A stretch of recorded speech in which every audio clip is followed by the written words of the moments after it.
Hello everyone, it is Erin Floto here, and I am here to show you my divorce bullet journal. So, this is a day late getting posted because I still wasn't sure yesterday while I was editing that I wanted to post it.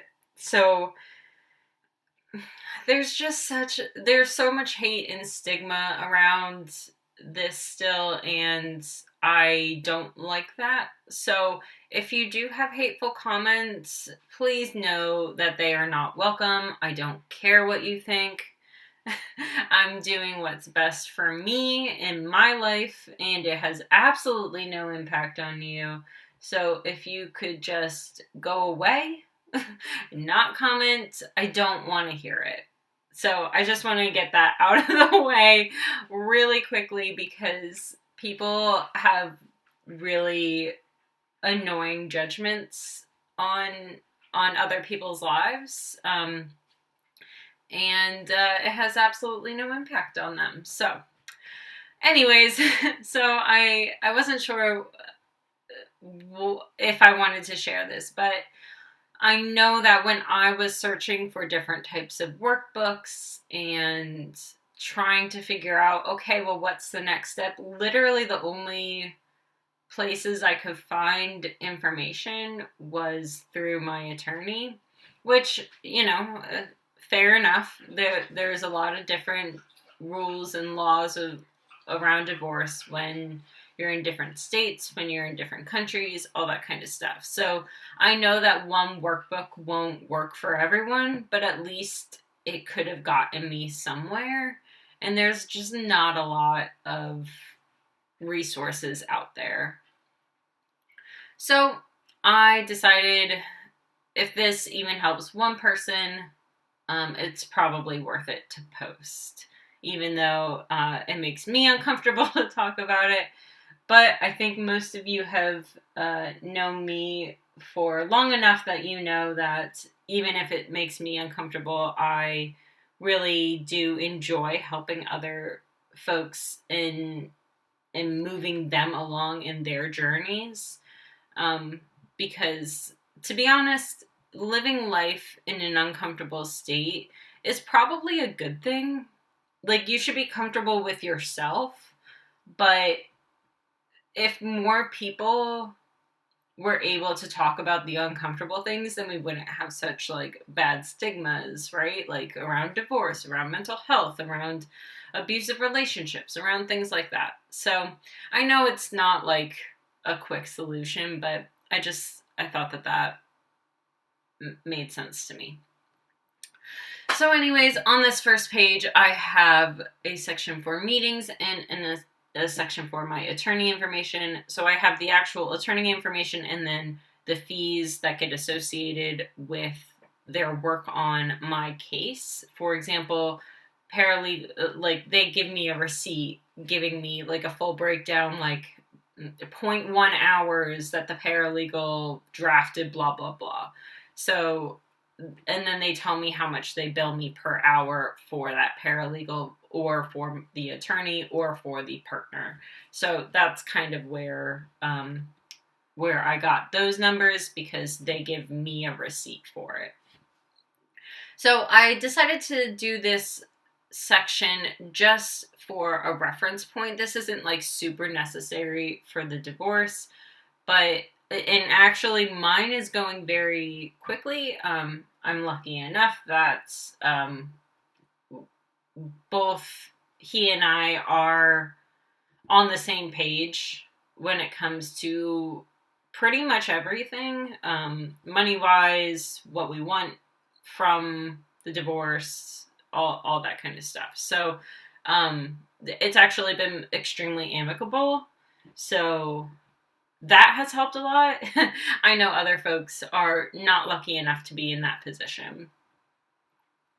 So the next page I have is asset information. So if you don't know, typically what you have to do during a divorce is determine what assets you had before the marriage because those stay yours, and what assets you had during the marriage, and then those get split based on, in our case, agreed upon, we looked at everything and we made agreements on what was mine, what was his. So it was actually fairly easy when it came to all of that. So, and that includes your debt. For example, he has a lot of student debt because he is a healthcare professional. So he has a lot of it. So that all of that debt happened prior to us getting married, though. So that is not mine. I don't have any of his debt, for example. And the same thing, or if we decided to take on debt for the house, because we both own the Syracuse house, then that will be a marital asset, as in debt.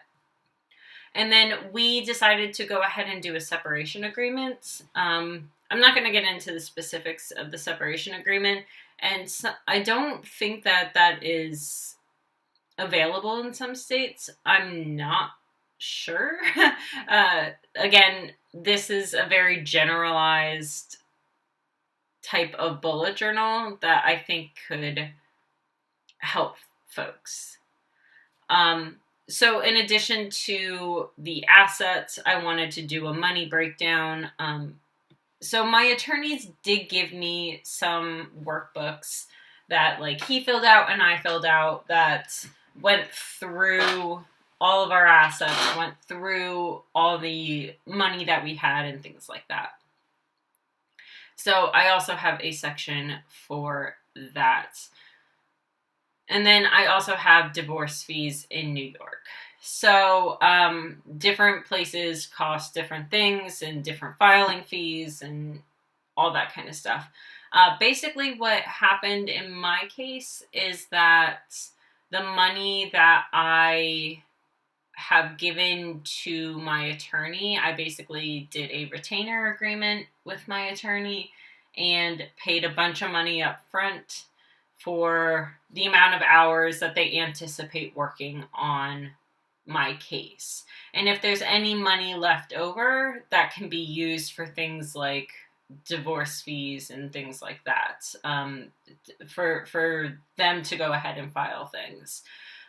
Luckily, in my situation, I have pretty good attorneys, and they're taking care of pretty much everything. A lot of this is actually really hands-off for me, which has been very freeing for me emotionally.